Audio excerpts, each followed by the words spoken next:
A folded letter in a wet jacket pocket. A radio whisper in a hut battered by Atlantic wind.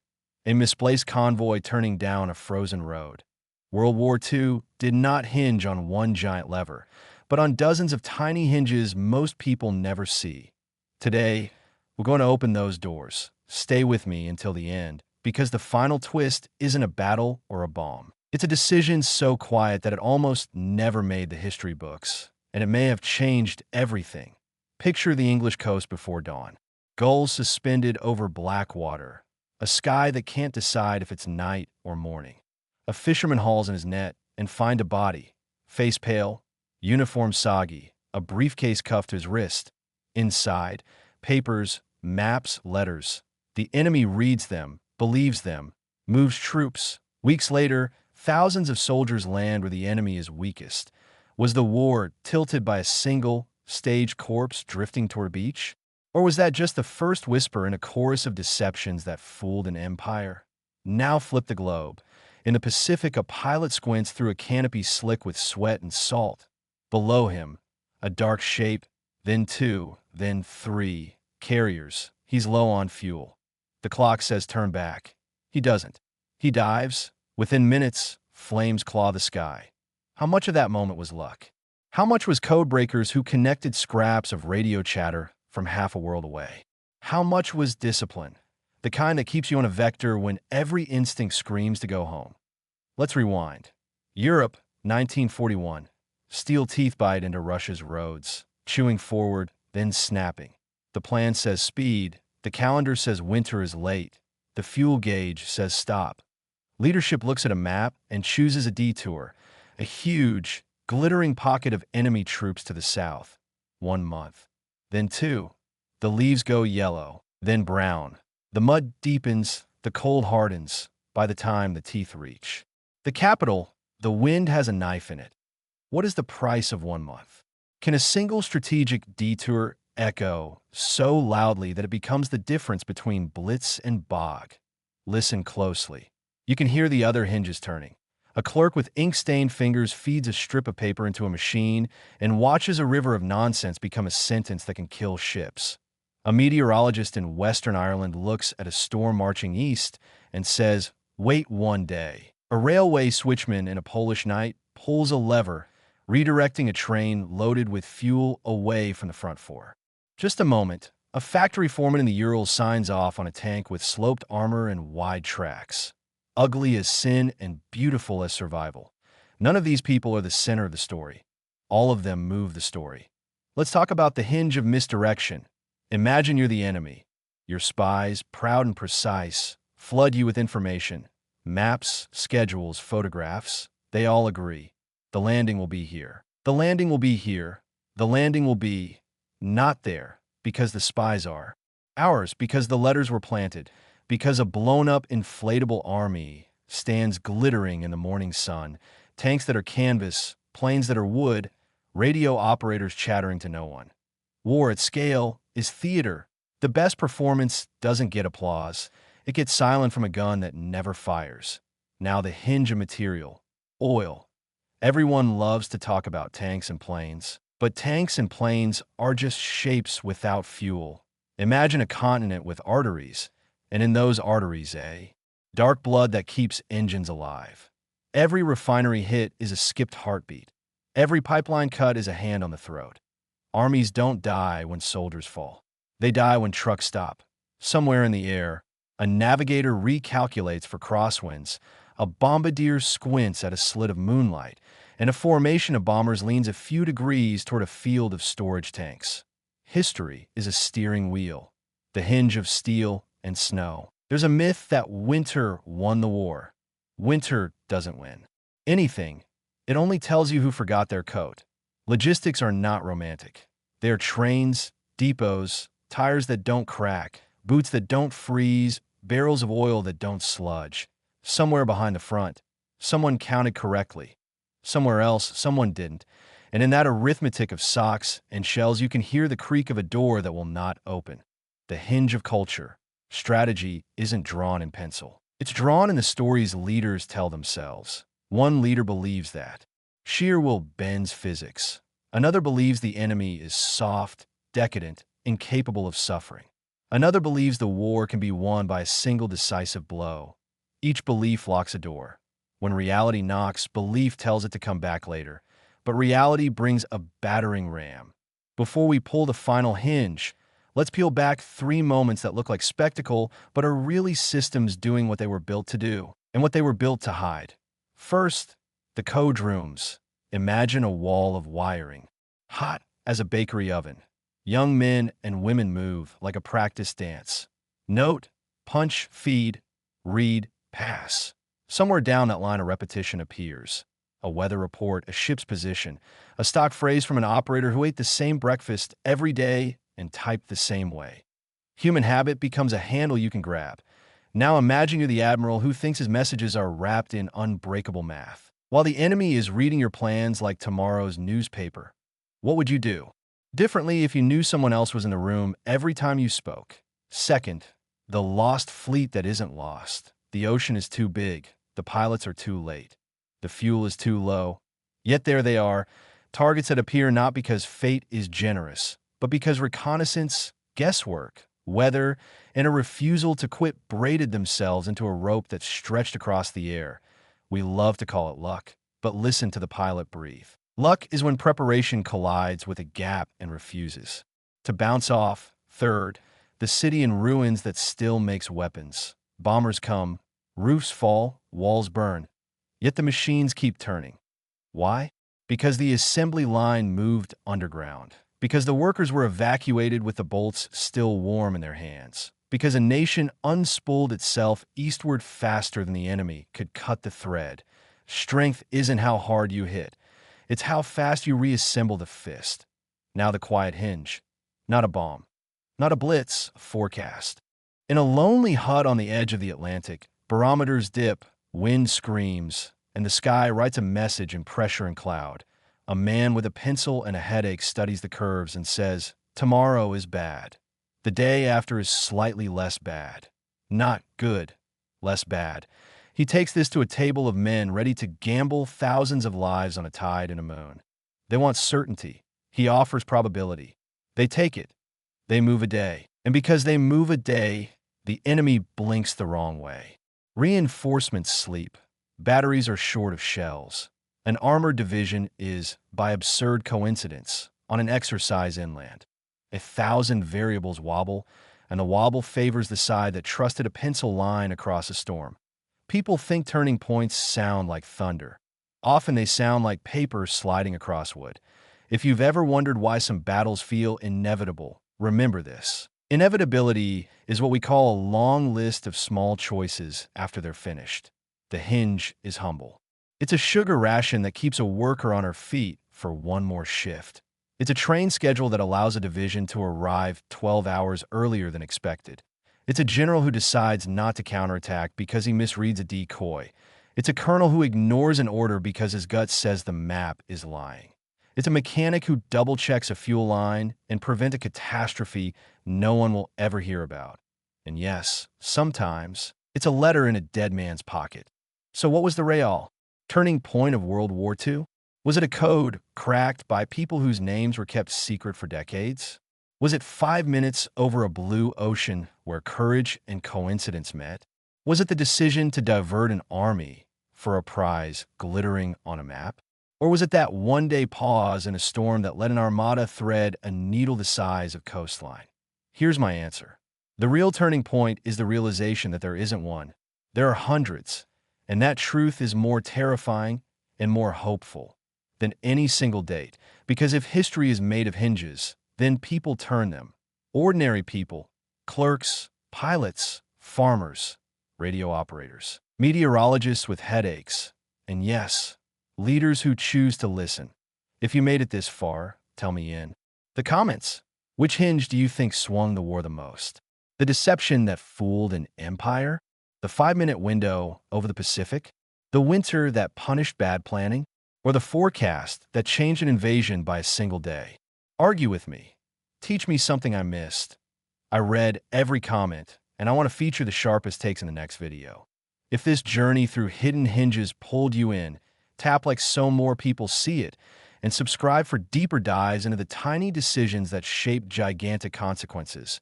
Ring the bell so you never miss the next story, because next time, we're opening a door almost no one talks about, and behind it is a choice that could have rewritten the map. Let's step into another. Night, ink black Atlantic, a moon smudge behind cloud, and a convoy stitched together by hope, steel, and radio silence. Somewhere out there, a periscope lip breaks the surface like a cold coin. The hinge here isn't torpedoes, it's patience, and a small trick called direction finding. Operators ashore triangulate whispers from U-boat chatter, pencil lines crossing on a map until they form a warning. Wolves ahead. Escorts peel wide. Flares tear open the dark, and a searchlight finds a wake that shouldn't exist. Depth charges roll, thud, bloom. Listen to the silence after the roar. The sort of silence that means 1,000 tons of wheat just kept moving. Comment this. Which would you fear more, the unseen enemy or the implacable ocean? Radar hums. Not the big, clumsy kind, but the sharp, precise heartbeat of something new.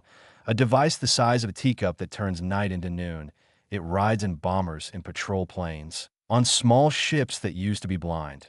Somewhere over the Bay of Biscay, a pilot flicks on a lamp under his wing, the lee light, and a U-boat deck explodes in a sudden daylight. Surprise stops being a weapon for one side and becomes a liability. In war, tech isn't an accessory. It's a door key.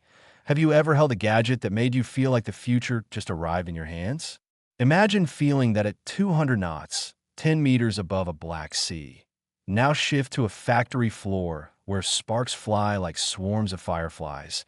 A bell rings, a shift changes, and an ocean-going ship slides from keel to water in a time that used to be a joke. It's not grace. It's geometry. Prefabricated plates, standardized parts, a rhythm learned by hands that never held a rivet gun before. A welder wipes her brow, signs her initials in chalk on an inner frame where no one will ever see, and steps back. As a Liberty ship kisses the river. The hinge here is speed. When ships are built faster than they can be sunk, the math of starvation flips. If this part of the story surprised you, tell me below, which single innovation do you think shortened the war more? Radar, code breaking, or mass production? Speaking of code, return to the rooms where language fights secrecy. Type bars chatter. Rotors click. Top minds build bridges across nonsense. It isn't glamorous. It's error rates, crib hunting, and the discipline of not celebrating when you're right. Because if you act like you know, the enemy will realize that you do. There's a paradox at the center of intelligence work. Victory is invisibility. The hinge is restraint. How often do we overlook restraint because it doesn't photograph well? Walk south. Dust, heat, an ocean of sand that eats tires for breakfast. This is a theater where fuel evaporates out of cans and engines drink it faster than planners guessed. War here is a contest between columns of supply and columns of tanks. A dispatch rider arrives with a message.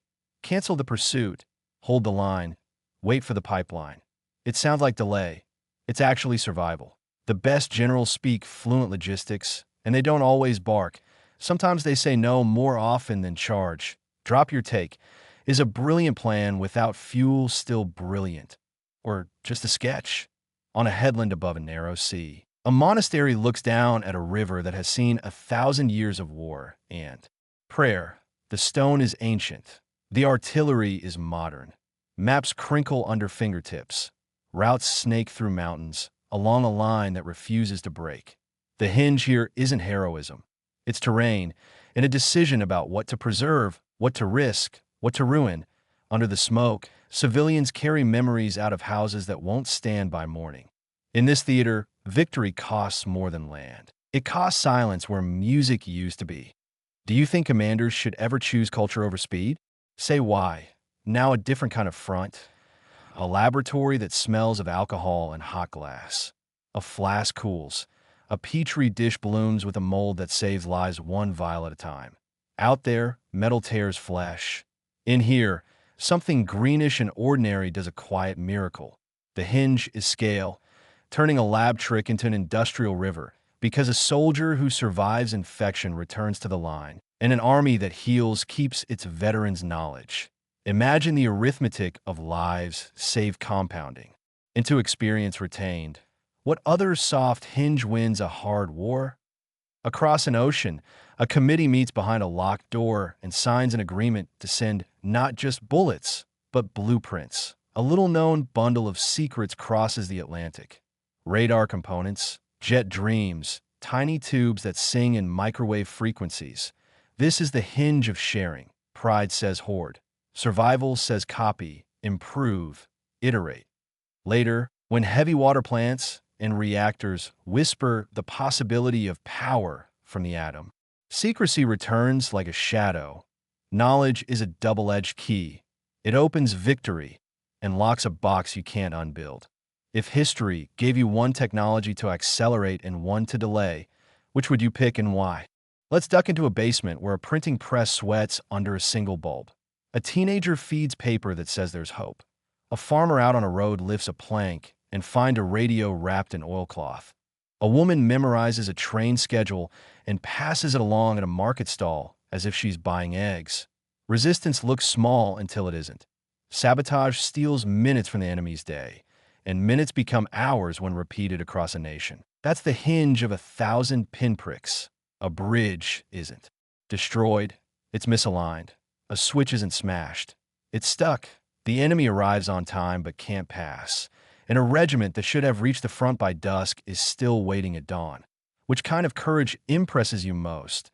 The instant of battlefield risk or the slow burn of subversion? Picture a map of the North, where rail lines sprawl like veins and the cold polishes everything to a hard shine. An engineer designs a tank not for elegance, but for endurance. Sloped armor to shrug shots. Wide tracks to float on snow. A gun that says enough. The hinge here is adaptation. Build for the war you have, not the war you sketched. Somewhere else, a designer falls in love with complexity and produces a machine so exquisite that field mechanics can't keep it alive. Beauty can be a liability when mud is your gallery. Do you think elegance and effectiveness can coexist in war? Or must one pay for the other? Let's return to air that tastes like salt and fear. Carriers carve wakes into A. Blue so bright it hurts. Planes launch in flickering chains, not for glory but for scouting. The most important pilot doesn't find a fight. He finds a fleet. He reports a direction, a speed, a bearing. Simple words that move an entire task force 10 degrees. Later, when black dots crawl into view and become the enemy's most precious decks, the pilots who drop from the sky seem like the hinge. But the hinge was a voice on a radio saying, turn. If you've ever thought your job was too small to matter, this is your reminder. A vector changed is a destiny changed. At a harbor lit by cigarette tips, men load crates with stencils that say nothing about what's inside. The labels lie. The manifests sing lullabies. The quayside gossips about oranges while handling explosives. Operational security is not paranoia. It's oxygen. A single word on the wrong tongue drowns an operation months in the making. The hinge is discretion, which is just courage turned inward. Could you keep a secret that might save strangers you'll never meet?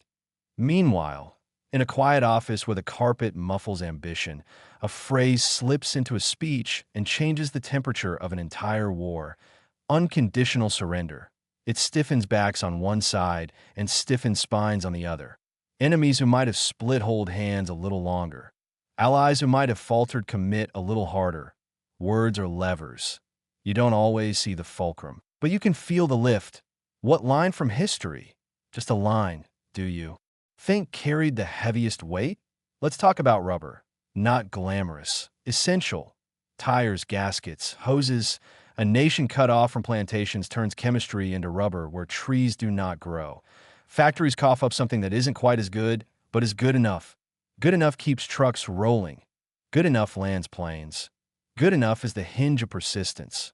We love perfect. Perfect is a luxury in a fight for survival. Good enough everywhere now beats perfect somewhere late. Where in your own life has good enough been the right kind of brave? A radio operator sits with headphones biting his ears. Rhythm becomes a clue.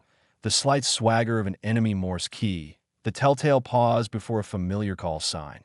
He says quietly, "That's him." A squadron lifts. Hours later, over a jungle, engines roar and a formation breaks in a clawing pursuit. The enemy commander's plane, the mind that planned raids and wrote doctrines, plumes smoke and bends into green. The hinge is not revenge. It's message. Leadership that thought itself untouchable learns that reach cuts both ways. Strategy is not a throne. It's a tightrope. Far north, a convoy feels like a dare written in ice. Night lasts all day. Daylight is a rumor. Escorts shiver in a formation, and the aurora spins itself overhead like a green curtain no one ordered. If anything goes wrong here, rescue is a postcard you never receive. Yet the ships go, because steel and trucks and canned meat must move, and the men, standing in snow on a far front, need them. The hinge is stubbornness elevated to policy. Sometimes history isn't a turning point. It's an unbroken line of steps that hurt. Back in a city that used to measure time by streetcars and church bells, a wall of water pours through a broken main after a bombing, and firefighters fight fire with a flood while neighbors pass buckets hand to hand. Some factories stop. Others don't. Machines move to basements thrum. Power plants that should be dark glow. Because someone figured out how to route around wreckage in hours, not days. Resilience is a design, not a slogan. When you plan to fail well, you don't fail as often. A colonel studies aerial photos pinned with pushpins. He can't see the enemy. He can only see shadows where the enemy isn't. Negative space becomes a language. He orders artillery to fall not where the guns were yesterday, but where they must be tomorrow if the enemy wants to eat. This is the hinge of anticipation. Combat rewards. Prediction more than reaction. Where else does that rule hold? A staff meeting. Coffee gone cold. A chalkboard crowded with arrows that no longer fit. A young officer clears his throat and says, "Sir, the situation has changed." He doesn't mean the enemy. He means the weather, the roads, the morale of a unit that's been awake for 30 hours. A plan could be perfect at midnight and obsolete at dawn. The hinge is humility, the willingness to erase beautiful lines. How many disasters are just masterpieces left on the board too long? Now, a door most people never open. Finance. Numbers with flags on them. Loans that keep factories breathing. Silver that becomes wire. Copper that is suddenly too precious to waste on small coins. Economies don't win wars. They simply decide how long you can afford to learn. Training is expensive. Mistakes are expensive. Replacements are expensive. The side that can pay for a second draft of its strategy has an advantage no heroism can replace. If you were running a war like a business, grim thought, what would you invest in first? Across a river crossed a dozen times already, a bridge stands because engineers built it to fall in a controlled way, and then built it again before the smoke cleared. Combat engineers are the anti-poets of war. They write in steel, they delete with explosives, and their punctuation is a span that holds just long enough. The hinge is tempo. Whether you're attacking or retreating, the side that controls the clock will make the other side write excuses into their diary. A pilot lands a battered plane on a strip too short. A ground crew that hasn't slept in a day refuels, rearms, and pushes the aircraft back into the sky in minutes. That isn't haste. That's practice. Drills that seem boring in peacetime by miracles in war. Repetition is a hinge. We don't celebrate it because it looks like a loop. It isn't. It's a spiral that climbs. I want your read on this. Which of these quieter hinges feels the most underappreciated? Convoy math, counterfeit daylight from a wing-mounted lamp, the algebra of rubber, the patience to erase a plan, or the courage to say nothing when you know everything. Drop your contender and defend it. I'll feature the most unexpected arguments in a future deep dive. We're not done. They're the final door we haven't opened yet. A ledger entry that looks like bureaucracy but behaves like a fuse. Before we get there, breathe in the pattern. Deception that paints ghosts on a map. Production that outpaces grief. Science that turns whispers into sight.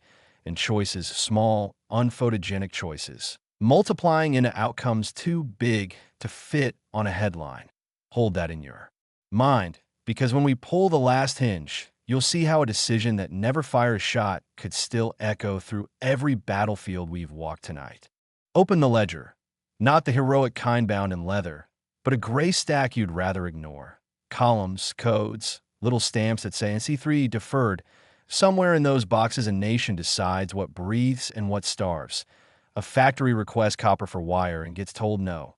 Use aluminum. A shipyard asks for 40 cranes and is granted 12. On the condition, they switch to prefabricated modules and sign a pledge to standardize bolts, threads, and gauges. It looks like paperwork. It behaves like artillery, because when every gasket fits every engine, breakdowns stop being stories and start being 10-minute pauses. That's a fuse with a filing cabinet for a blast cap. In another column, there's a rating for gasoline that tastes like lightning to an engine. High octane. Not glamorous. Vital. The stamp moves a refinery from maybe to now, and pilots who used to baby their throttles begin to push them without fear. That's not drama. That's average speed over target rising A. Handful of knots.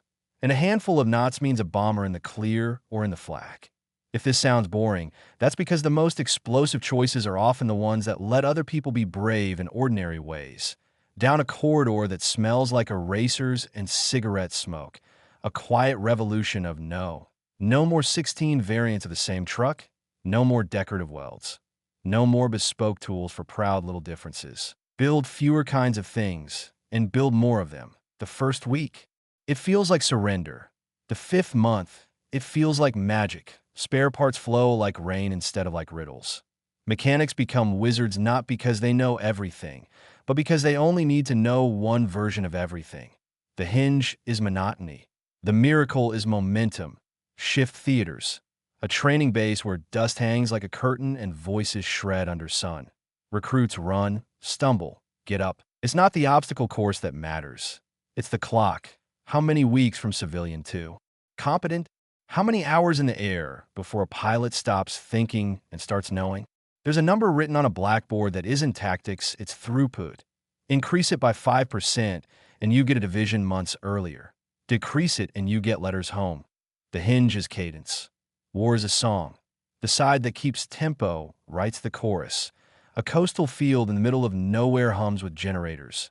Men paint stripes on wings, not for art, but so that in the seconds between fear and recognition, friendly fire turns into a held breath instead of a shot.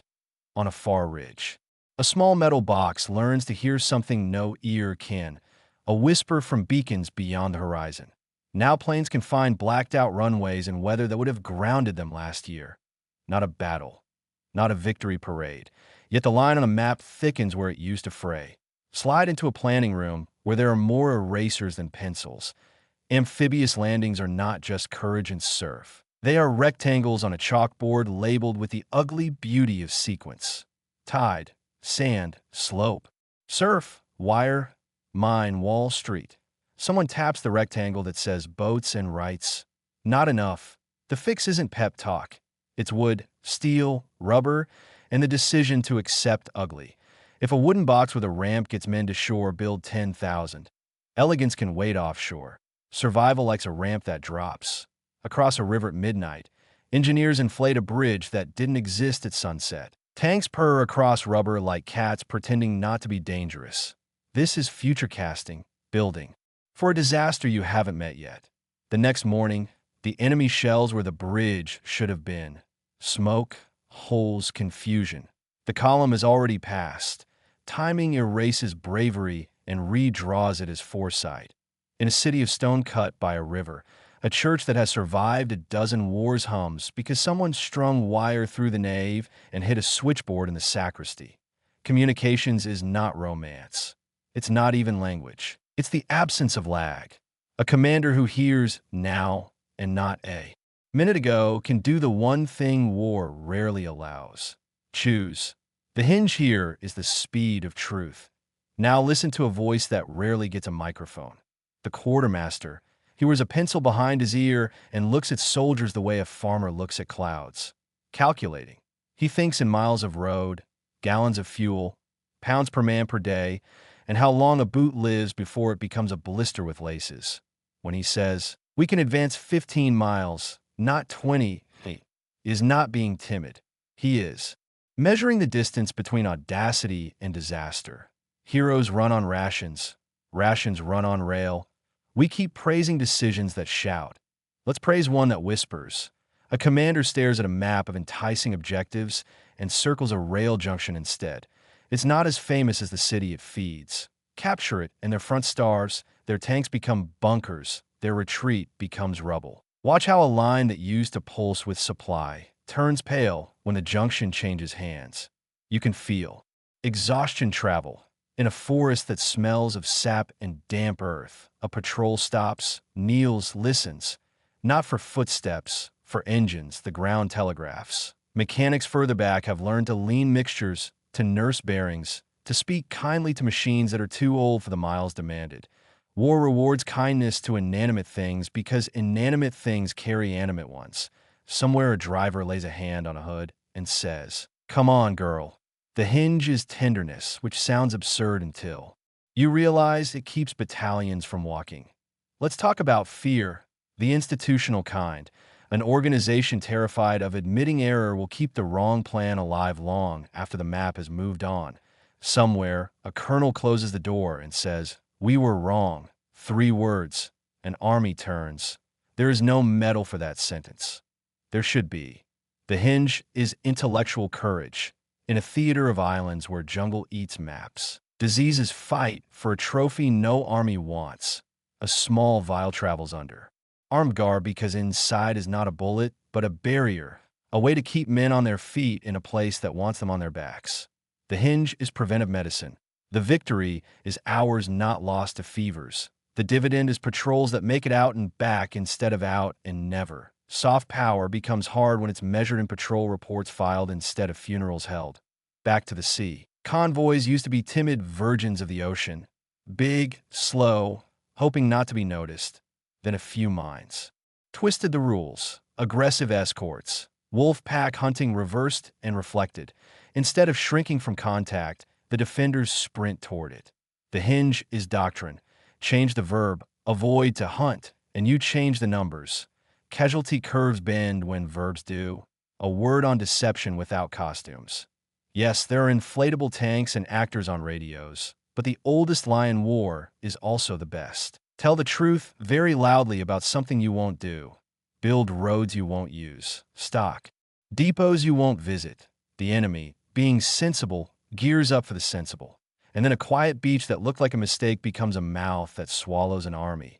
At a port that smells of salt and rope, cranes swing crates into holds according to a plan so simple you could teach it to children. First on, last off, last on, first off. Someone decides to break that rule and pack by priority, not arrival. It feels wrong. It saves days. Now, when a ship docks, you don't unload a warehouse to get one drum. You get the drum. Logistics is not only about how much you haul. It's about when the right thing touches the right ground. In a blacked-out city, a cinema flickers. Newsreel smiles. Marching feet. But between the flags and the fanfare, someone slips in a quieter cut. Workers at lathes, nurses laughing with bandaged men, a farmer putting seed in angry soil. Propaganda often lies. Sometimes it tells a strategic truth. What you are doing matters. Collective belief is a multiplier. An army with a population that thinks it is winning fights harder, mends faster, forgives shortages longer. The hinge is morale, a currency you can't print if people stop trusting the mint. Cross a line of latitude and hear a different accent say the same prayer. Let them arrive. Allies are difficult. Allies are essential. Meetings brim with suspicion, translation errors, and egos that grew up on different continents. Yet at the end of a long table, someone signs under a phrase that means, effectively, we will do the thing we said, even if it hurts. That sentence is a bridge stronger than steel. The hinge is coalition discipline. Break it, and you fight alone. Keep it, and your weaknesses braid into rope. A note about air. Superiority isn't only about shooting the other guy. It's about being able to do what you want when you want above a line on the ground. Sometimes it's guns, sometimes it's clouds. A forecast slides across a desk. Ceiling at dawn, crosswinds by noon, fog at dusk. Ground commanders groan or grin. A plan shifts 6 hours and becomes luck. When people say the weather turned, what they mean is someone read the sky correctly. Open a vault marked resources we think we don't have. Scrap drives that look like theater become steel that looks like bridges. Kitchen grease becomes a note in an engineer's ledger and later an aircraft shadow on a runway. The hinge is imagination with a slide rule. What is this worth? Is the wrong question. What could this become? Is better. Listen to the enemy. No, really, listen.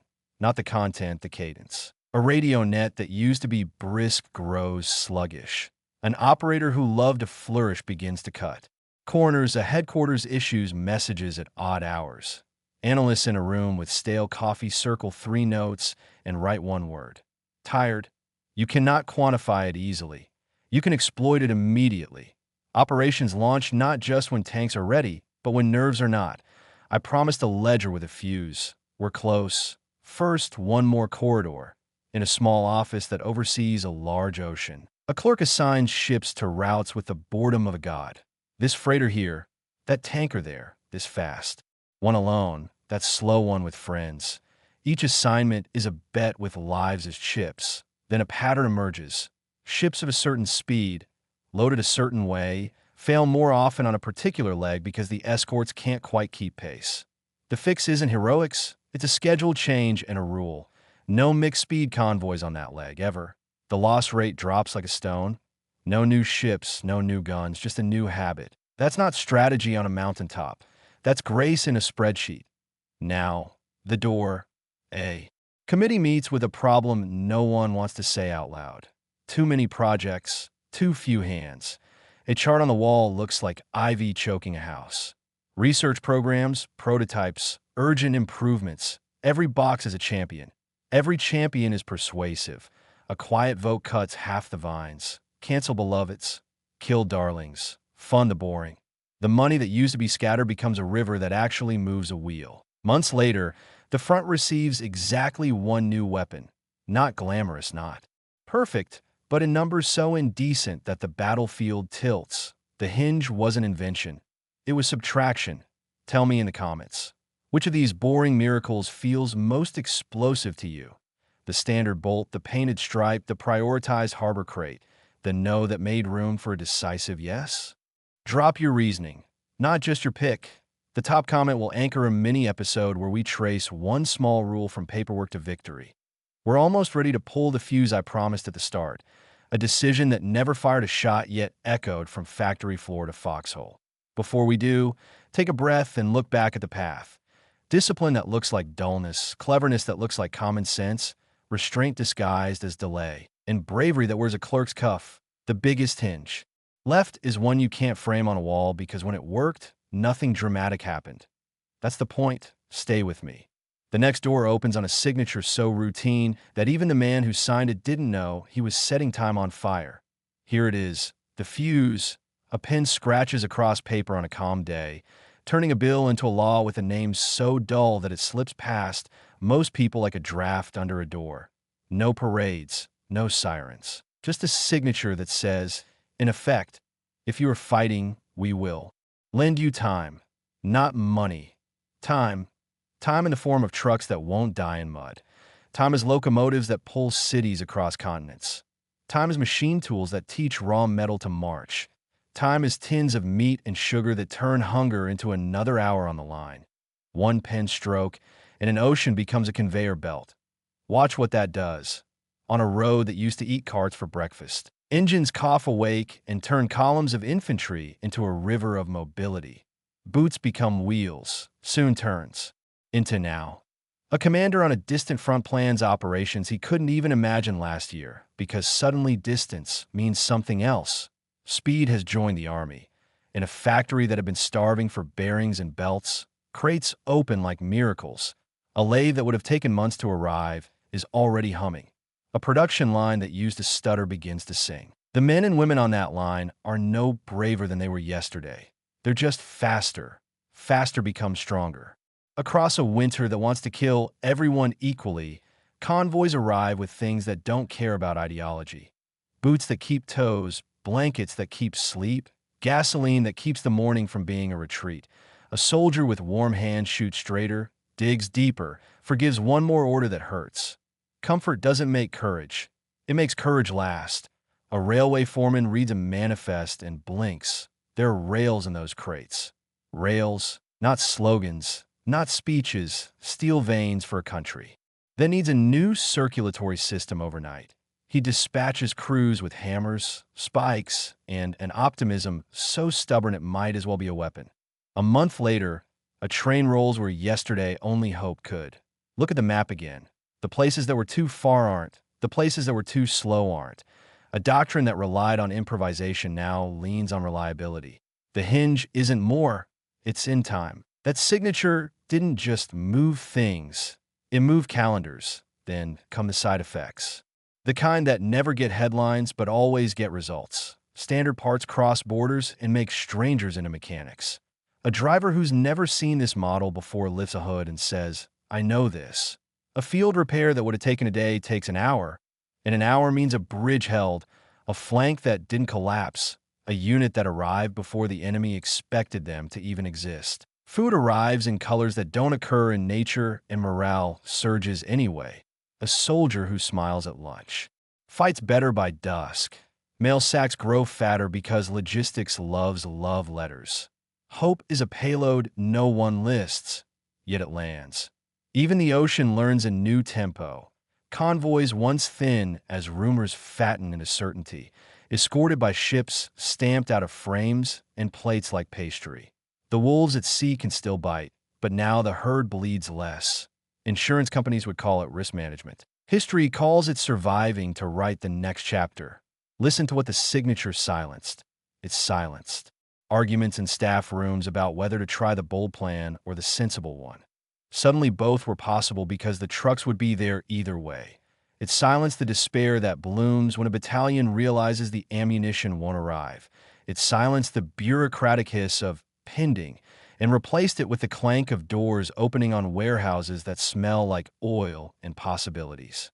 It also wrote in a new language. Cooperation at industrial scale. Blueprints crossed oceans. Measurements learned to get along. Not invented here retired hurt, and works everywhere got promoted. The fuse burned along cables and rails and decks until it reached the farthest foxhole and lit it with the quietest light. The feeling that someone, somewhere had your back. Now, tilt your head and notice what else that pen did. It edited the enemy's future. Every case of fuel that reached a front turned an enemy timetable into a wish. Every crate of radios turned a night ambush into a day plan. Every truck that didn't break meant a retreat that didn't happen.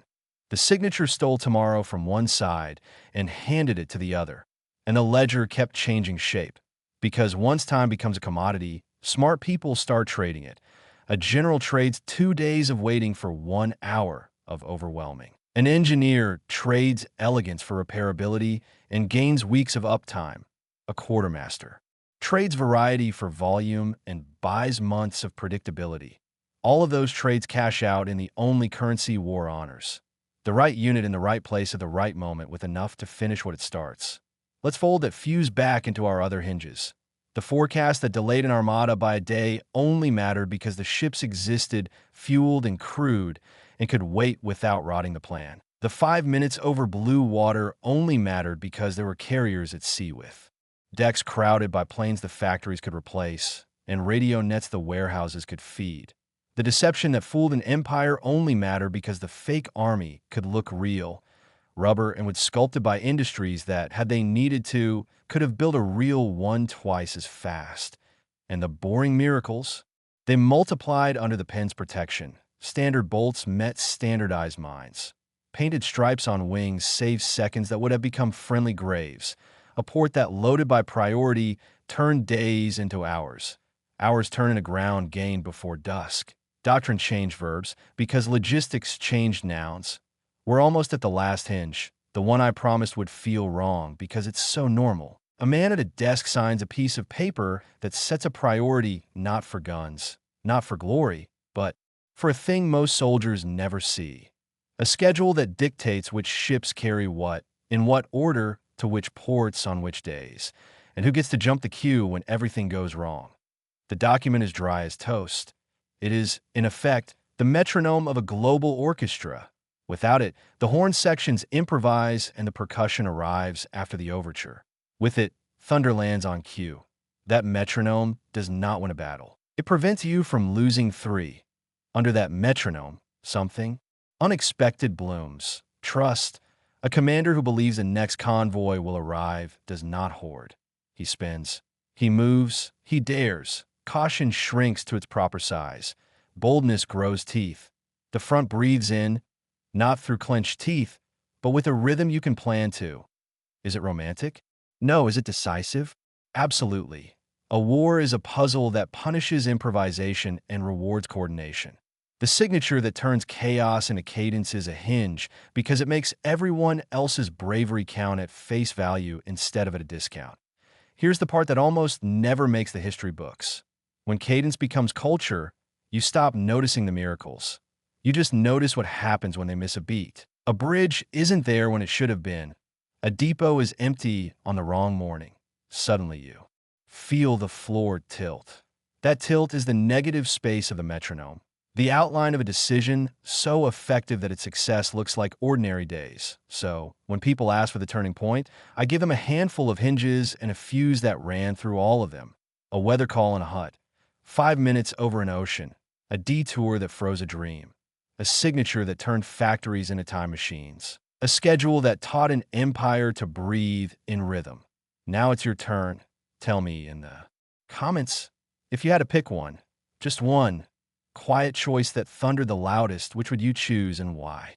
Argue hard. Bring receipts. Surprise me. I feature the sharpest, strangest, most persuasive takes in the next episode, and I read every single one. If this journey through the war's hidden gears gave you a new way to see the obvious, tap like so this story finds more curious minds. Subscribe for the next deep dive. We're about to unspool a tale where a single train timetable, a trivial memo, and a misread map redraw a front line in a single night. Ring the bell so you don't miss it and drop your hinge in the comments. Your take might be the spark that lights our next fuse. Midnight. A rail yard breathes steam like a sleeping dragon. Lanterns bob. Somewhere in the maze, a clerk with frost-stiff fingers erases a number and writes another. Not sabotage, fatigue. The timetable that leaves his desk says a troop train will reach a junction at dawn. It will actually arrive in the dark, when guards are thin and signals run by habit. 1 digit, 1 hour, 1 hinge. Far away, a captain drafts a routine memo. Hold position pending further orders. He means for the day, his adjutant, rushed, undercaffeinated, drops the final line where the time frame should be. The message travels without its tail. A battalion commander reads, "Hold position," shrugs at the ambiguity, and holds longer than anyone intended. 2 companies that should have slid left to lock a door on the front stay where they are, staring at a field no one is crossing. On a ridge, a major studies a map that lied by omission. A creek drawn as a hair-thin blue line is, in reality, a gash with ice-like glass. Tanks can't cross where the map says they can. He shifts his column south to find a ford and, in doing so, leaves a gap the width of a road. The men behind him don't know the gap exists. The enemy will. This is the night the front rewrites itself. At the junction that received the troop train early, a sleepy station master weighs a plate load of infantry into a siding meant for coal. The switch groans, the rails squeal, and a chain reaction begins. Because that siding is exactly where a fuel convoy was supposed to wait at sunrise. Except sunrise just arrived disguised as midnight. When the convoy shows up hours later, the siding is full of men eating bread in their helmets. The drivers swear, idle, and burn fuel they were meant to deliver. The enemy, reading aerial photos from yesterday and assumptions from last week, does not expect a heavy presence here. But the early train created what planners love. And fear in equal measure. A mass in the wrong place that becomes, instantly, the right place. Remember the captain's memo? Hold position. Without the missing phrase, until dusk, the battalion stays rooted, and the small road across the fields, intended as a temporary corridor for artillery, never gets the protection it needs. The road remains black and inviting. A recon unit from the other side touches its surface like a toe in cold water, then accelerates. No fire meets them. They radio back one word that moves the world behind them. Open. Meanwhile, The major hunting a ford finds one, but it's narrow and mean. Crossing takes longer. Engines spit steam. Treads chew ice. The column's tail leaks minutes. Those minutes pour downhill onto the map and pool exactly where the gap has just been discovered. What does a gap do? It turns a plan into an opportunity. It makes small men look like geniuses and careful men look like cowards. It feeds on speed and punishes doubt. A lieutenant with a recon unit looks over his shoulder at a sky the color of old iron and decides not to wait for the main body. He has 6 vehicles and nerves that sound like bravado when he talks and like percussion when he thinks. He pushes through orchards and ditches, past a farmhouse with a door unlatched, and rolls onto the rail line just as the mistimed troop train begins to creep out of the siding. Imagine the faces. A platform full of soldiers with bread still in their mouths. A handful of armored cars that look too small to be a threat. A second of disbelief. Then the first burst. Tracers sow the platform. Panic throws men into angles the architects of the station never imagined. The lieutenant doesn't have enough firepower to own the place, but he has enough to freeze it. And in freezing it, he steals another resource from the men on the platform. Not just time, but the feeling that time belongs to them. Back across the fields, the battalion still holding position hears gunfire where there should be none. The major at the ford hears it too and hurries, but every meter of ice argues with him. The road that needed a company's worth of rifles gets none. So a trickle of enemy vehicles becomes a stream. They cross the road, then the rail, then the space between 2 units that think they are still neighbors. Maps that were gospel at sundown become fables by dawn. Here's the part one want you to underline. No one intended a breakthrough. No one shouted, "We go there." A clerk changed a number. A memo lost a clause. A map omitted a creek's temper. The rest was human nature moving at the speed of habit.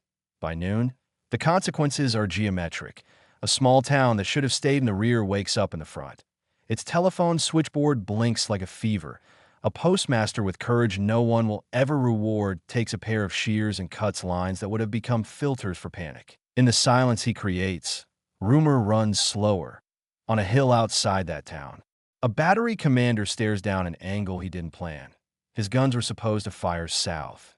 Now the targets are west. He swears, pivots pieces with sweat instead of tractors, and orders shell after shell onto the road the recon unit used at dawn. This is the hinge of stubborn professionalism. We are wrong-footed, so we will grow a new foot. At brigade, someone finally draws the hole on the map with a fat pencil. Orders explode outward. Plug, delay, straighten, but every verb has to ride a vehicle. And half the vehicles that could have carried plug drank their own cargo at the junction when the siding was full and the patience was empty. Choices meet physics. Physics smiles. And yet, because war is not a morality play with pure villains and pure fools, someone on the endangered side thinks faster than fear. A railway engineer who's been invisible for years says, "Blow the bridge at marker 12. Not the obvious one, the ugly one. The one with more rust than romance. He knows that. If you kill that span, you don't stop the enemy. You teach them a detour you can predict. His sergeant asks, "Are you sure?" He is. 10 minutes later, iron screams and water drinks a skeleton of girders. The recon unit that sprinted at sunrise finds itself queued up by noon. All that audacity trapped by a hole they didn't see. Momentum starts to leak. A colonel on the threatened side does something unfashionable. He orders a retreat of exactly 3 kilometers. Not 4. Not 5. Exactly 3. He's not surrendering ground. He's curling a line into a hook. When the enemy pushes into the space he gives them, they overextend like a runner who forgot the finish line has a wall behind it. The colonel keeps his gun silent until engines begin to idle. Then he speaks and steel answers from the treeline. What began as chaos becomes geometry again. By evening, patrols from both sides carry stories that don't match. One tells of a miraculous advance accomplished by valor. Another whispers about a night when trains were early. Messages were vague and ice road doctrine. The truth sits in the middle, bored and patient. Hinges, hinges, hinges. Zoom out. A staff officer tasked with lessons learned adds 3 bland sentences to a report no one will quote. Confirm train movements against independent time signals. Prescribe open-ended hold orders. Require time-bound instructions. Update terrain annotations quarterly. Prioritize water obstacles. Dry, right? Yet those lines save more lives than a dozen speeches. They are the antidote to the night you just lived because they remove the luck from the places where luck felt like leadership. Do you see the pattern? The storm we talk about at dinner was born for drafts no one felt until the window slammed. The breakthrough was an accident squinting through a keyhole that someone opened by mistake. The recovery was not a trumpet. It was a tape measure. Here's the part one want you to argue about in the comments. Who won that night? The daring lieutenant who shoved through a hole? The colonel who curved a line to catch him? The railway engineer who picked the wrong bridge on purpose? Or the nameless clerk whose tired pencil made dawn arrive in the dark? Pick your culprit, pick your hero, and tell me why. I'm going to feature the most paradoxical read. And because this war refuses to be one thing, let me pivot you to another hinge that lives in shadows. Sound. Imagine a shoreline where the nights are long and the gulls have learned to ignore the surf. Speakers hide in dunes. Engineers with ears like tuning forks record engines, boots, and whispers, then lay tracks like musicians. One moonless night, the enemy hears an army where there is plywood and paint. They reposition, they reinforce, they wait. At dawn, nothing. The real landing grinds over a different beach, and the day's blood is measured in lower numbers because sound lied well. Or consider the opposite. Silence is weapon. A unit taught to talk too much on a radio spends a week saying nothing, then moves in daylight as if it were night. The enemy, deaf to a channel they relied on, overcorrects. The hinge is the absence of noise. What do you fear more? Not hearing what you expect or hearing too much of what's false? One more nocturne before we climb toward the finale. A city prepares for an air raid that doesn't come. Sirens howl. Families file below ground. Anti-aircraft crews tense and wait. On the far edge of the map, a decision-traded spectacle for strategy. Bombers that could have hammered rooftops at midnight thread cloud to slice at rails by dawn. The city remains whole. The trains do not. Newspapers the next day complain. The front, 3 days later, stops, collapsing because the enemy's shells never arrived. The hinge was public patience. The choice to endure worry now for survival later. If you felt the shape of all these nights, you felt the thesis.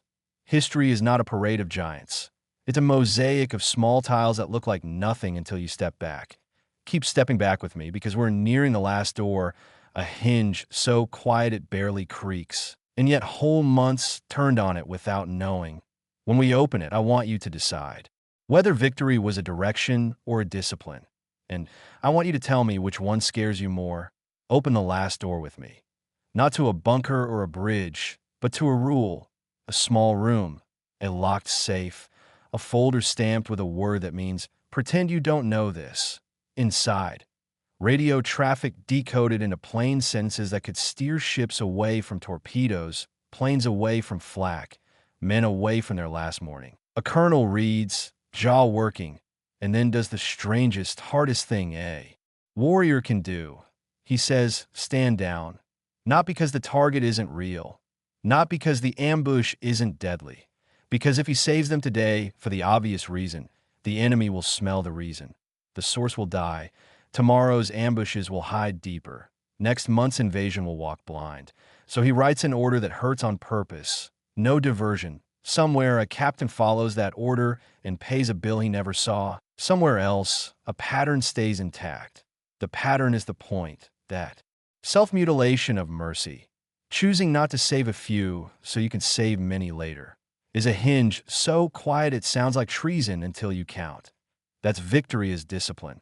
It's also rotation without romance. A pilot who has become a legend is pulled off the line, not as punishment, but as multiplication. He teaches. A crew that has survived enough missions to taste superstition gets sent to train crews who haven't learned yet to be afraid. Combat resents this. Combat wants aces. War wants factories of competence. The hinge is the humility to turn heroes into teachers and let the classroom do the killing by proxy. It's operational research in a windowless office, where mathematicians with chalk dust on their sleeves count holes in returning aircraft and say, armor the parts with no holes. Everyone blinks. The planes that didn't come back were hit where these have no scars. Protect the invisible wounds. The room smells of tea and sanity. Casualties fall. No statue for the man with the chalk. It's a standing order that every report, no matter how routine, must end with one line. What did we learn? The first month, the line is a chore. The third month, it's a mirror.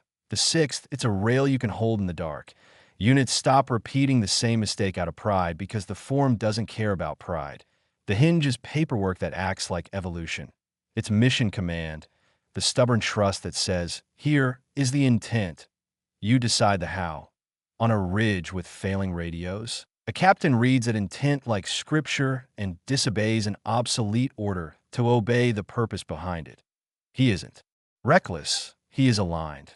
The result looks like luck from far away. Up close, it is a straight line from trust to effect. And it is the discipline to tell the truth about your own myths.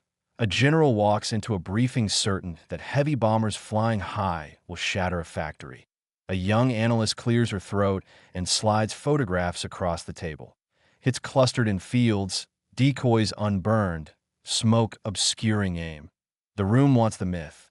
The war wants results. The general erases his favorite arrow on the board and draws a new one at bus depots and rail yards. Production dips where the myth never reached. The hinge is the willingness to update reality faster than reality updates you. Now watch those quiet rules flex in 1 week of a long war. On Monday, an intercept reveals a trap at sea.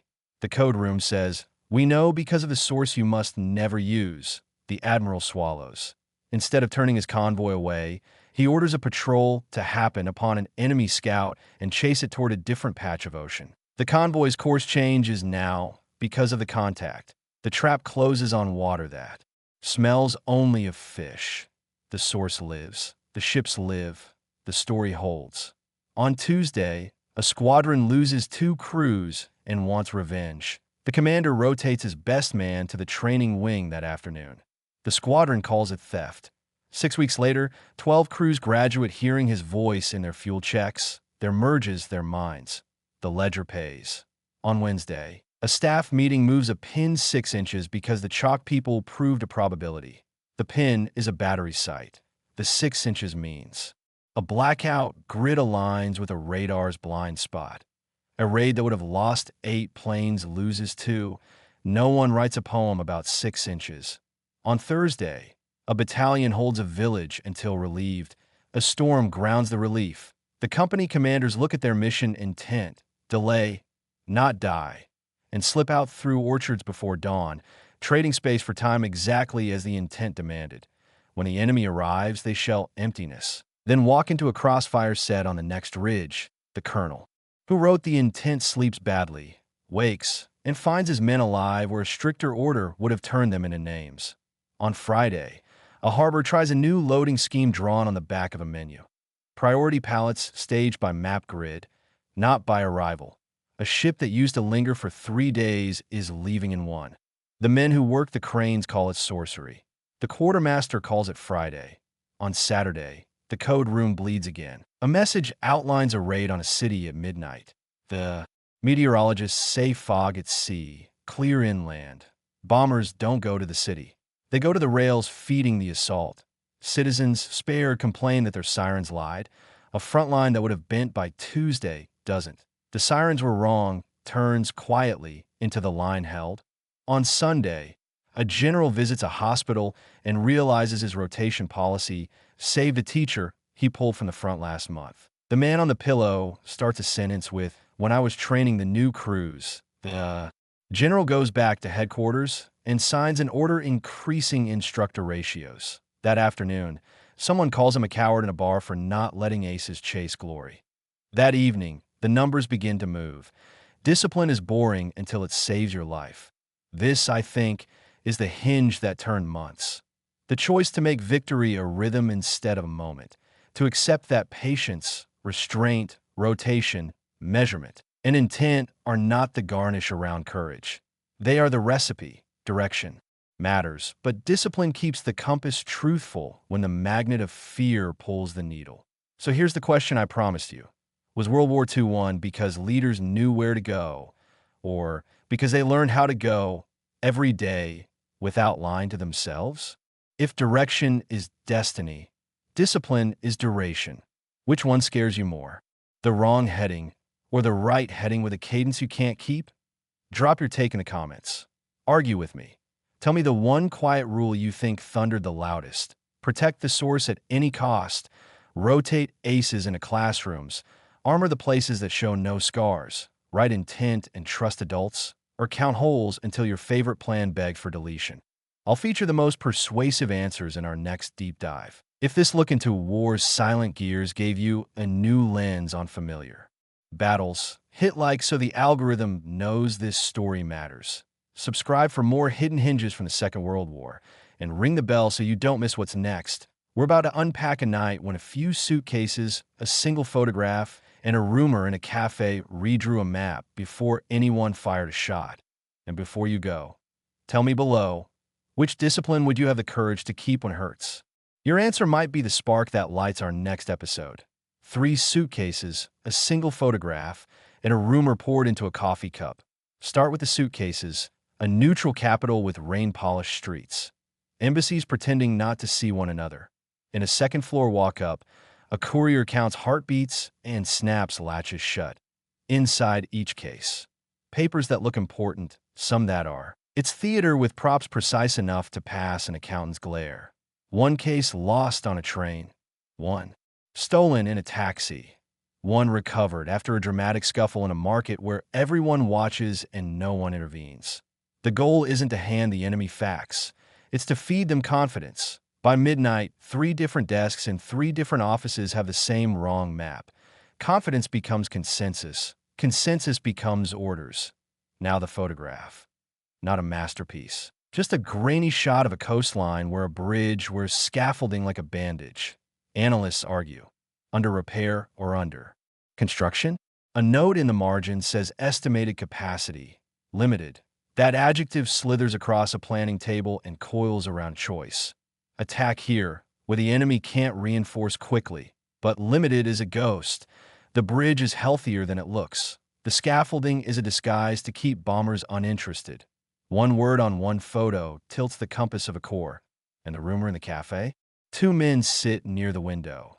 They order oranges. Off-season, impossible. The waiter laughs. One of the men, with the careful boredom of a professional liar, says, "Don't worry. The southern depots will be full by Friday." He means nothing about fruit. The woman reading a paper 3 tables over folds the page in a way that means she heard. By evening, a line in a report says the enemy expects a surge in supplies to a particular sector. A division shifts to meet it. On Friday, no oranges come. On Saturday, the coast explodes somewhere else. That night, a map in a candlelit room changes color like a mood ring. A coastal town no one cared about yesterday becomes crucial because the limited bridge will not be limited when it matters. The enemy will use it. The suitcases lied in harmony. The photograph whispered a half-truth. The cafe rumors sang the chorus. Deception isn't a solo, it's a chord. Zoom into the consequences.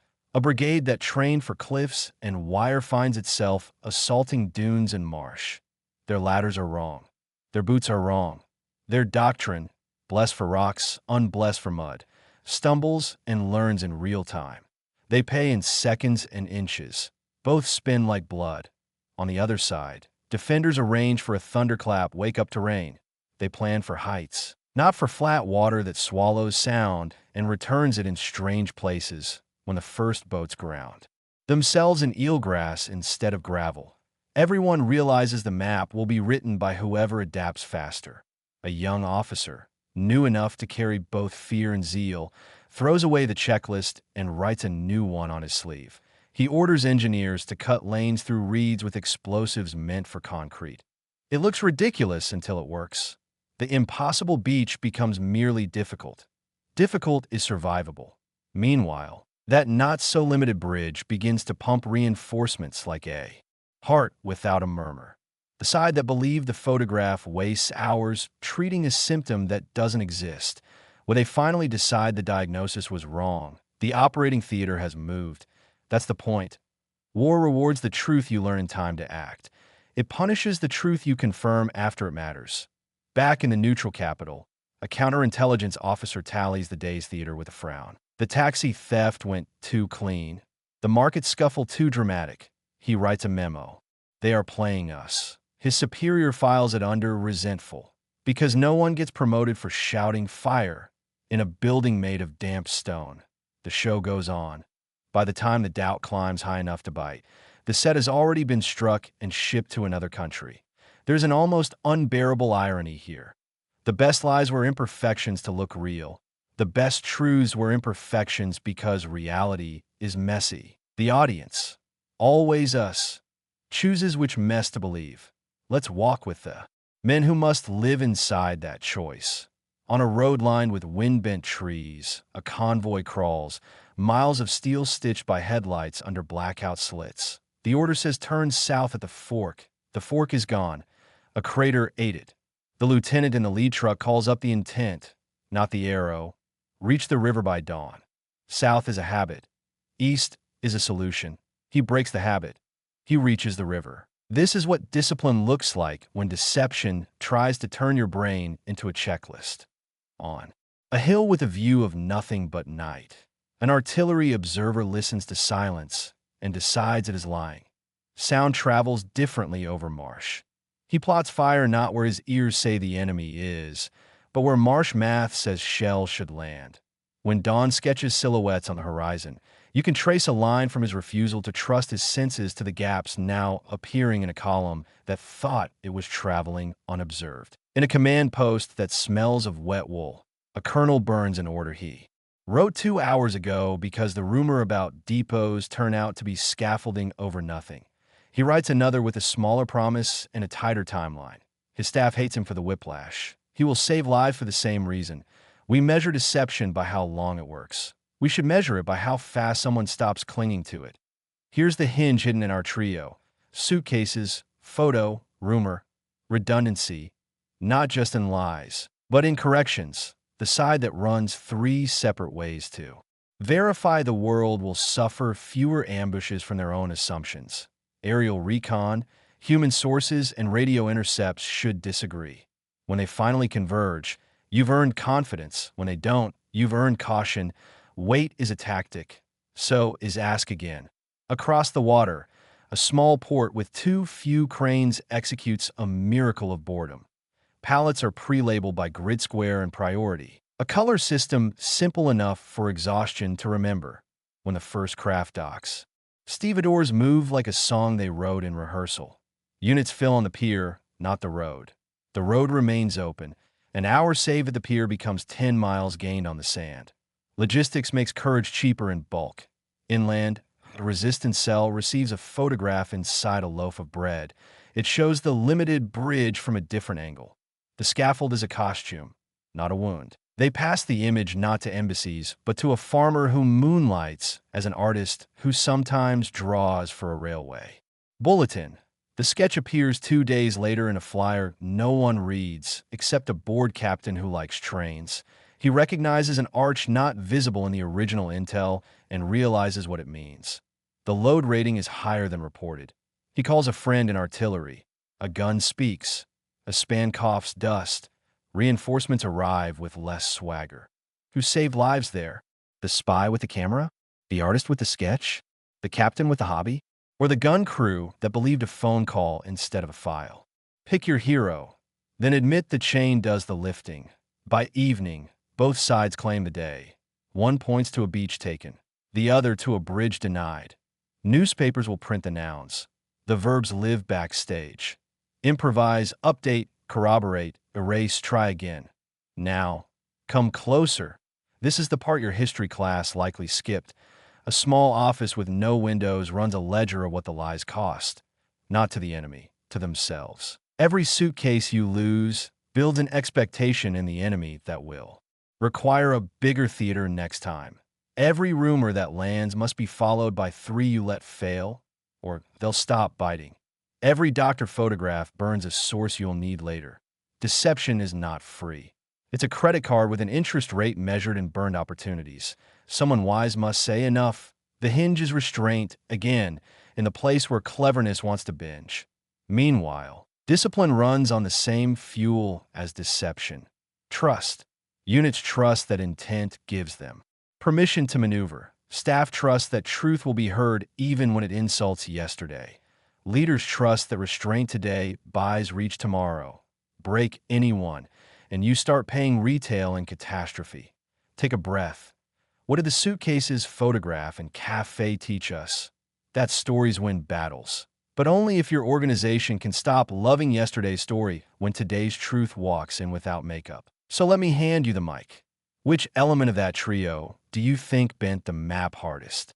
The staged loss that massaged enemy confidence, the misleading scaffold that disguised capacity, or the cafe rumor that moved a division like a magnet? Tell me which one you'd try first, which one you'd retire early, and why.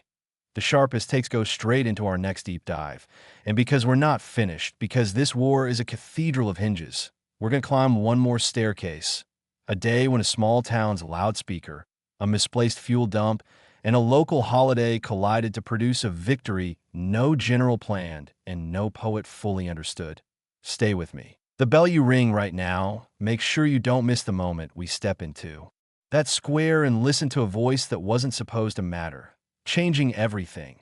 A small town square, bunting still looped from last year's fair, and a loudspeaker bolted to a lamppost that usually plays waltzes on Sundays. Today, it crackles with a clerk's voice that shakes for the first 10 words and steadies for the next 50.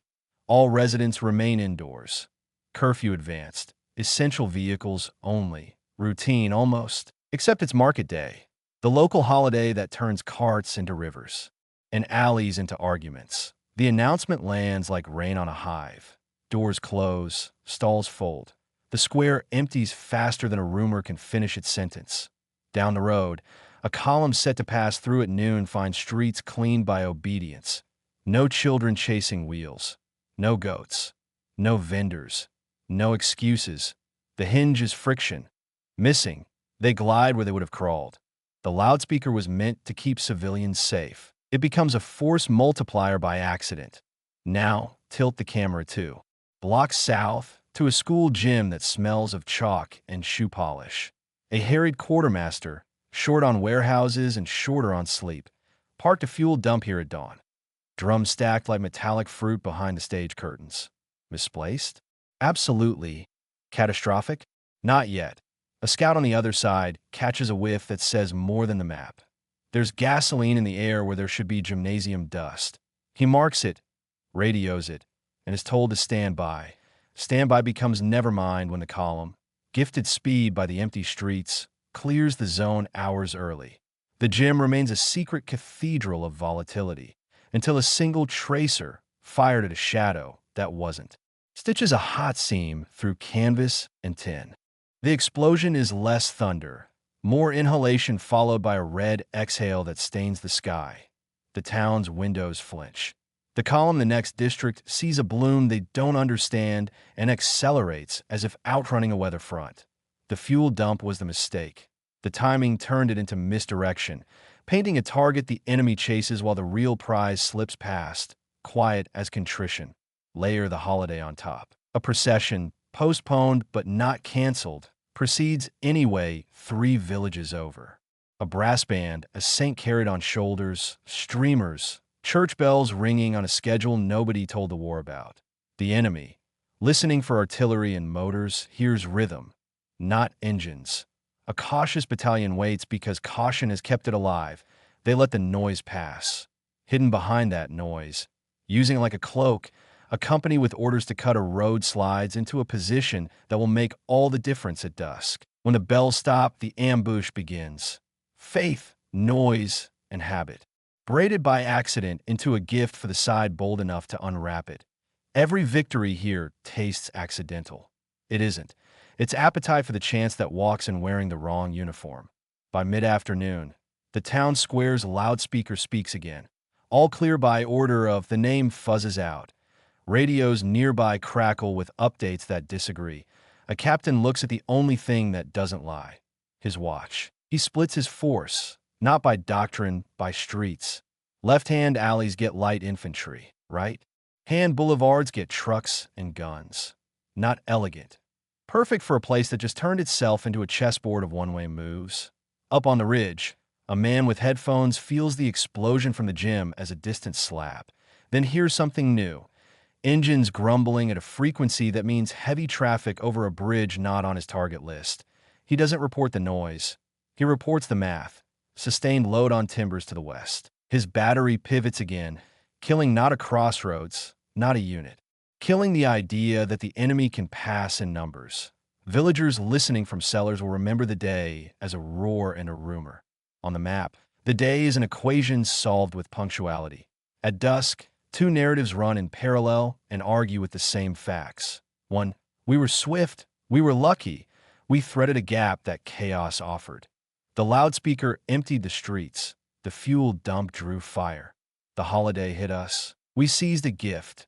Two, we were steady, we were stubborn, we turned accidents into geometry. The empty streets gave us tempo. The fire gave us fog. The bells gave us cover. We exploited a gift. Both are true the way reflections are true. Consider the shopkeeper who, at noon, lifted his radio from beneath the counter and with the same hand that weighs flour, read troop identifiers as if pricing apples.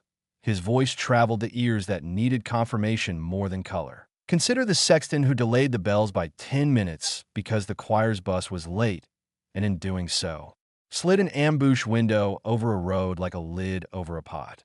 Consider the driver who ignored a beautiful boulevard for a narrow lane that smelled of onions, because experience told him the beautiful roads kill you when they're empty. None of them fired a shot. All of them moved the war. Night draws its black shawl over the town. Lanterns bloom behind blankets. A planner with ink on his fingers rolls the day like dice in his palm and asks, what made the difference? His staff says timing. He says, that's not a thing. That's a consequence. Then he writes 3 small orders that look like humility pretending to be bureaucracy. Town-wide announcements will be coordinated with movement windows and grid squares A through F. Fuel staging will prioritize structure isolation. No depots within 2 blocks of civic buildings. Noise discipline. Friendly processions and public events must be logged. Operational plans will treat all sound as terrain, dry, unheroic. Effective. The next time a saint walks, he will carry a schedule in his pocket, shift to a rain-soaked crossroads where a portable signboard waits under a tarp. The quartermaster's crew drags it into the light. A hand-painted panel, 2 meters square, bright and unmistakable. Friendly air recognition. 10 minutes of work with rope and stakes, and pilots who might have hesitated now dive with confidence. Friendly fire recedes. What is a painted shape, if not a promise, kept to the people who can't? Here you wave. Beyond the crossroads sits a truck with a broken fan belt that should have been backloaded and forgotten.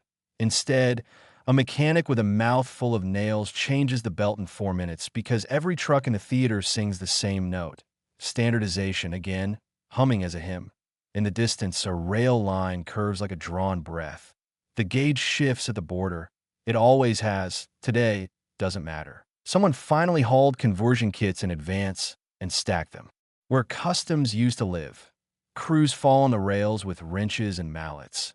And in an hour, the trains that would have stopped simply don't. Borders are ideas. Wrenches are proof. Now lift your eyes. The sea is freckled with boxes that are not ships, harbors that were not there yesterday. Artificial, ugly, absolute. A storm grumbles and tries to eat them. Men curse and nail water into behaving long enough to unload a continent. If you want a hymn to logistics, listen to plywood and steel. Teaching waves manners. Courage is climbing out of a boat. Victory is having a place to dock the next one. Come back to the square for the coda to our accidental win. The loudspeaker crackles a 3rd time at midnight, this time with a voice that understands what it has become. Citizens, thank you. Stay inside. Lights off. You saved lives today. Nobody will carve that on a monument.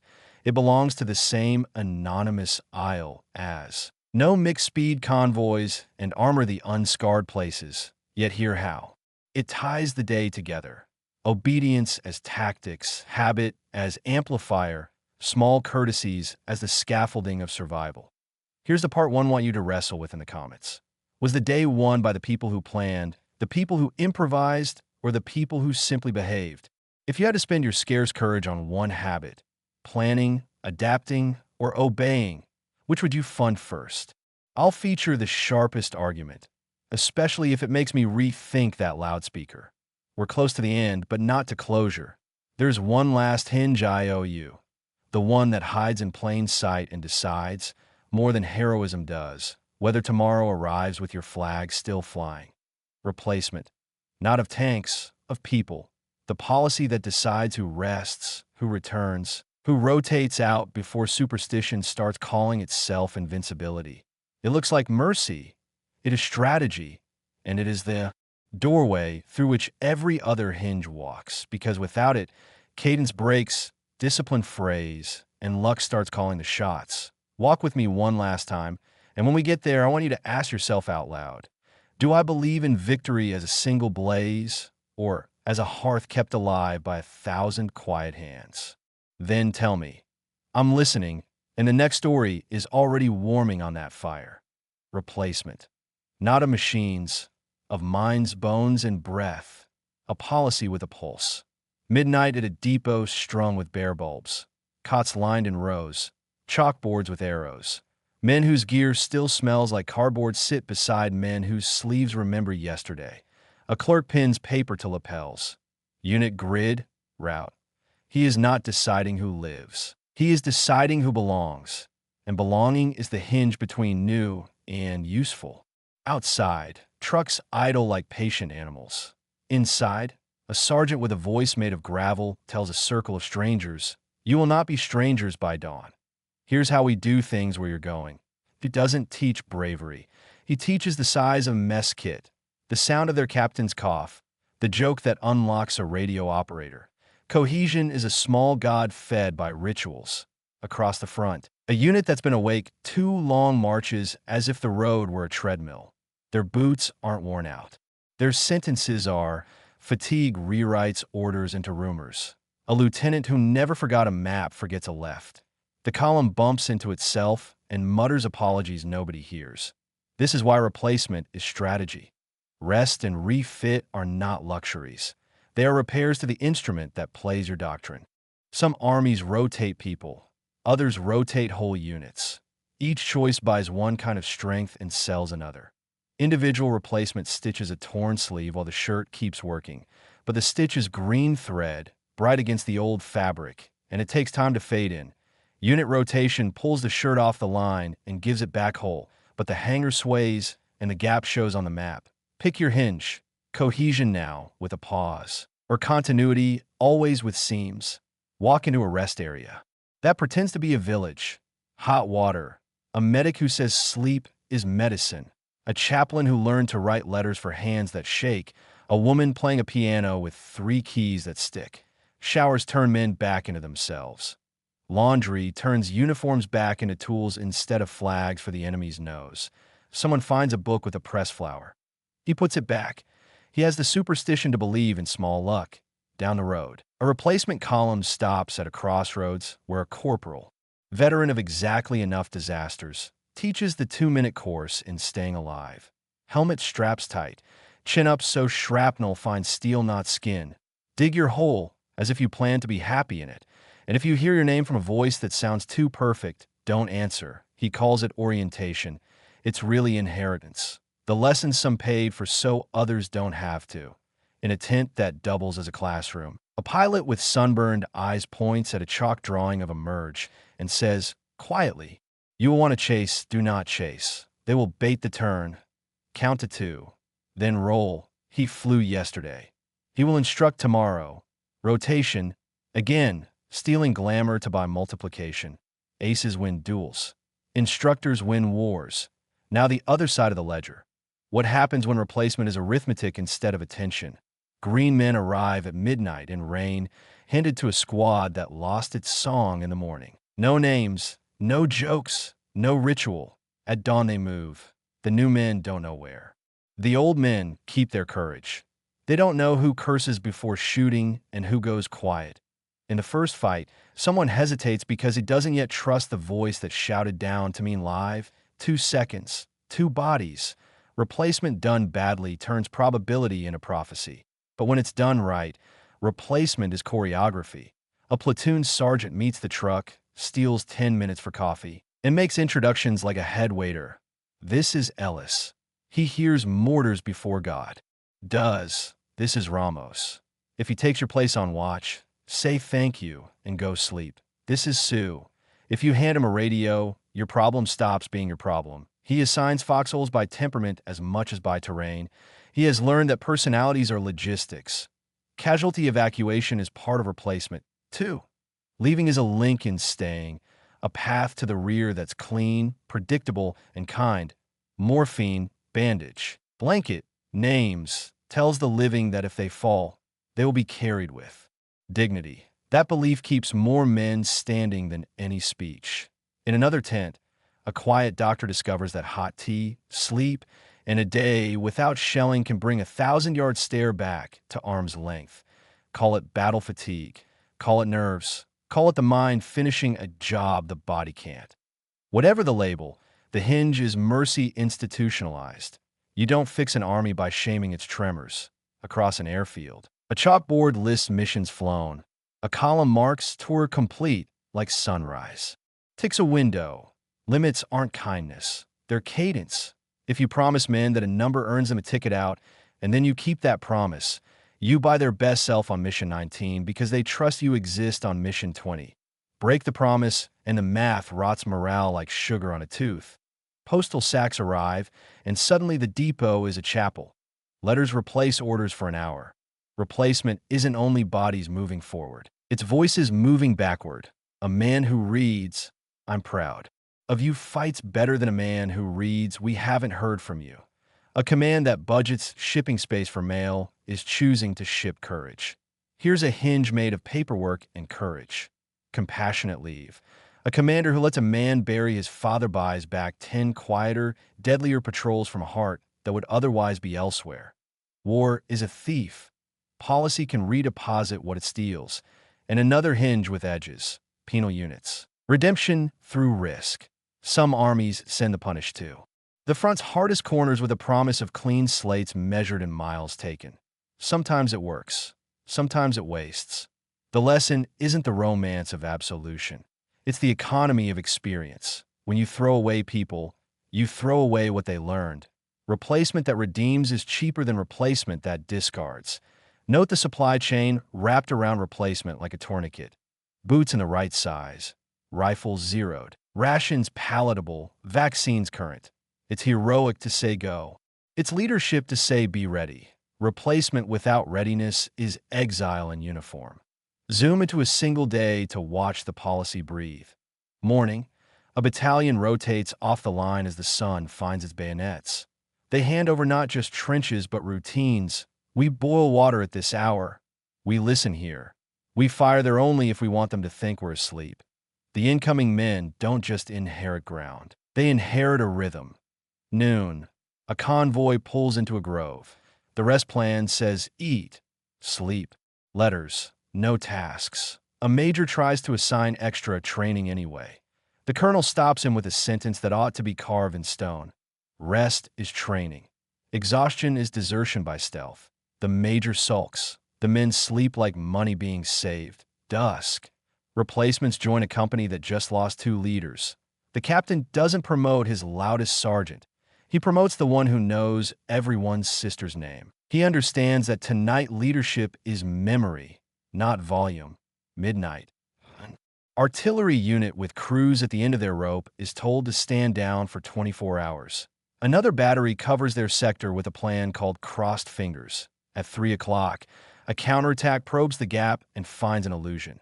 The rest plan included a pre-registered barrage with remote triggers. The tired crews sleep through the drama they prevented yesterday. And in the dark between fights, transport moves the most fragile cargo in war. Men who have seen too much on their way to see less. Some return in a week. Some never do. a system that treats both outcomes as honorable pays dividends in the quiet currency of willingness. There's an arithmetic here you can feel in your ribs. If it takes 10 weeks to train a gunner and you lose gun crews at a rate that empties your schools, your doctrine is wrong. Replace the doctrine, not just the men. Replacement policy is an audit of strategy dressed in khaki. Now the hinge you don't see until it squeaks. The mentor, pair every new. Arrival with a veteran for 48 hours. Not just to share a foxhole, share a vocabulary. Whereas left when left is a hedgerow and a rumor. Which sound is a friend clearing his throat? Which sound is a fuse? Which silence is a lie? Mentorship is the cheapest armor you can wear. Tell me in the comments. If you had to choose one replacement doctrine to bet your life on, individual trickle-in with relentless orientation or whole unit rotation with longer pauses, what would you pick and why? And if you've got a story, family, archive, book about a tour limit kept or broken, bring it. I'll feature the sharpest takes and the most human details in the next episode. We're down to embers now, which is where the truth glows hottest. The war's turning points were not single bonfires, but a hearth fed hourly. Sleep allotted like ammunition, letters delivered like medicine, experience recycled like steel, and rest orders enforced like doctrine. Victory stayed lit because 1,000 hands refused to let it gutter. If this journey through the hidden policy of replacement gave you a new lens on courage, cadence, not just charge, tap like so the algorithm sends this to someone who needs that lens. Subscribe for the next hinge in our series. We're about to open a dossier where a single checklist, a spare parachute, and a pilot's bad feeling kept a city from losing its dawn. Ring the bell so you don't miss it. And tell me below, what would you have the discipline to enforce? Rest, rotation, or relief when a map screamed for more? Your answer might be the spark we follow next. Open the dossier, a clipboard with a dog-eared checklist clipped beneath, a pencil worn to a nub. 3 columns, 10 boxes, one habit that refuses to apologize for being repetitive. Tonight's flight is routine only to men who have never watched routine turn into a headline. The pilot runs his finger down the page. Fuel, magnetos, altimeter, oxygen, hatches, intercom, flaps. He taps each word as if it were a prayer. Beside him, a navigator hums a tune that helps him remember the sequence. In the back, a gunner rolls his eyes the way veterans do when safety sounds like superstition. Then the hinge, spare parachute. It's on the list. It's always on the list. The quartermaster insisted. The crew chief insisted louder. The pilot almost schemes past it. Almost, he stops. One chute has a frayed strap. Someone swaps it without drama. The pencil scratches the box. No one feels heroic. Hours later, over a coastline that looks like a jagged tooth in the moonlight, the plane takes a bite of flacket. Can't swallow. Metal tears with a voice you never forget. The fuselage breathes fire and then breathes smoke. One crewman hesitates at the hatch, the way people do when the air outside looks like an argument with gravity. The pilot shouts the single syllable no one ever wants to be certain about. Jump. The man who got the swapped chute lands in a field where the only thing worse than the cold is how alive he feels. He crawls into a ditch and listens to a city hold its breath. At dawn, he will be a story his grandchildren need to hear more than once. A checked box wrote it. The city? It keeps its dawn because a second hinge swung at the same hour. A checklist cousin. A go/no-go board in a concrete bunker that smells of coffee and carbon paper. A controller runs fingers over lights and switches. Cloud, ceiling dropping. Crosswinds rising. A radar blip that looks like a ghost. A young meteorologist says, the window's narrow, moving. The controller doesn't argue with weather or pride. He says, delay, 5, stagger, 5 minutes, then another 5, turns formations into threads that weave through a flak pattern like needles that learn to dodge. Losses that could have multiplied become singular sorrows instead of arithmetic. And the spare parachute? It ripples outward because the man who lived knows a road only locals use. And he knows it because his aunt used to sell pears at a market that backs onto that lane. He reaches a farmhouse and whispers a name that opens a floorboard.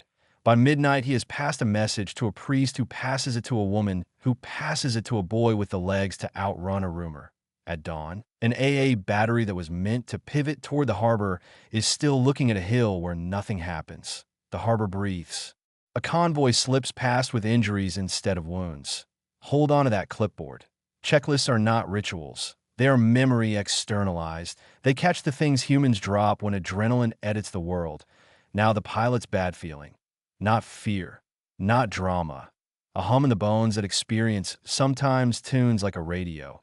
He rolls once, rolls again, and says, something's off. He can't prove it. He turns anyway, wide and lazy. On the original line of flight, a line of night fighters waits like teeth. On the new line, nothing but moon and the smell of salt. His wingman curses, then follows, then lives. The crew chief will later call it luck. The pilot will call it I don't know. The ops officer will label it unauthorized deviation. The ledger will file it under outcome favorable. The hinge is intuition, the sum of the 1,000 small patterns your mouth can't explain but your hands trust. The trick is building a culture where a pilot can turn when a shadow says don't, and a controller can say yes to a delay that looks like timid but tastes like wise. Inside the dossier, another page. A safety recall for a part no one respects until it fails. A tiny hose that cracks the same way every 100 hours. An analyst with a slide rule and tired eyes circles the number 96 and writes replace at 80. The shop moans. The pilots grin. Redundancy is a tax that always feels unfair until it pays a dividend in heartbeats. Then the near miss that turned into a no-news day. A bomber squadron taxis. The lead aircraft's tail wheel shimmying like a drunk's handshake. The checklist would have caught it if the crew hadn't rushed. A kid on the line, Private 19, the kind who still says sir to dogs, sprints with a chalk, jams it under the tire, and signals a hold with both arms. He gets yelled at by someone with braid and thanked by someone with survival. A mechanic leans in, tightens tests. The plane rolls without eating the next one in line. 2 minutes, 50 lives, a paragraph and no history book because nothing happened. Now fold in the checklist darker twin. The abort code. Halfway to target, an engine coughs. The instruments lie sweetly, as instruments sometimes do. A checklist says, feather prop. Aboard if vibration exceeds. The needle trembles on the line like a moral dilemma. The pilot calls it. We turn. He knows the stair hill, get it debrief. The words like commitment and resolve. He also knows that a limping plane can't hold formation and draws fighters. Like wasps to spilled juice. He turns. The cripple doesn't become bait. The rest keep their altitude and their lives. Sometimes bravery is refusing to be inspiring. Let's travel down one more column. The after checklist, debrief, report, learn. The crew files forms that look like homework and feel like penance. A clerk highlights duplicates. A statistician notes a spike in a particular failure at a particular altitude in a particular temperature range. Maintenance tweaks, operations adjusts. And the next night's losses dip by one plane. One plane is a lot when the war keeps asking for dozens. Meanwhile, on the ground, checklists change the shape of courage. A sapper team approaches a bridge with bags of explosives and faces that pretend to enjoy the taste of fear. The team leader runs the sequence. Not because he doesn't trust his men, but because he trusts the part of them that will forget when the water screams. Secure, wrap, tamp, wire, test, hide, wait. Patience chewing on a stopwatch. Somewhere across the river, an officer impatient for dawn orders a push. The first trucks clatter onto the span. The sapper whispers numbers. At 1, the bridge becomes a lesson in gravity. No cheer, just breath. The team slips away into reeds, carrying their intact regrets. Or this. A medic in a tent chalks a triage board with the same firmness a general uses to draw arrows. Airway. Breathing, circulation, disability, exposure. ABC. He doesn't look at faces until the letters have. There's say. The checklist protects his conscience from drowning in the eyes of men who want to be first. It also protects his patience from his heart when the heart wants to lie. This one looks worse. The letters answer. This one is outcomes rise. Guilt falls into a well that has a rope. Checklists everywhere. On a destroyer, secure hatches. Ventilation shut. Counterflood. On a train. Brake test complete. Couplers checked. Load balanced. On a field kitchen. Boil water. Label leftovers. Inspect tins. Nothing cinematic. Everything cumulative. The spare parachute finds its echo in a spare plan. A raid prepares for target Alpha. A second target, Beta, sits ready like a relief pitcher. The weather over Alpha sours. Old doctrine says continue. New doctrine says adapt. The formation slides as one. Practice made reflex and tears into Beta, which matters less to the newspapers and more to the timetable. The next week, the enemy stands where they plan to run. That's what Plan B does to strategies that think they're alone. And the pilot's bad feeling?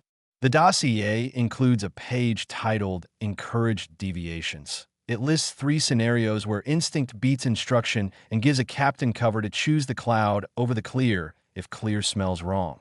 This is radical. Trust codified. If you break the plan for a reason that you can argue later, and it works, we will call it doctrine tomorrow. Organizations that write that sentence win more than they deserve. Now, stitch our 3 quiet saviors into one night that didn't end in a firestorm. A. Reconnaissance flight returns with images that suggest flak pits sprouted like weeds around a power station. The chief of ops frowns, checks the Met report, checks the latest on searchlight patterns, and flips the board to no-go for a window that used to be sacred.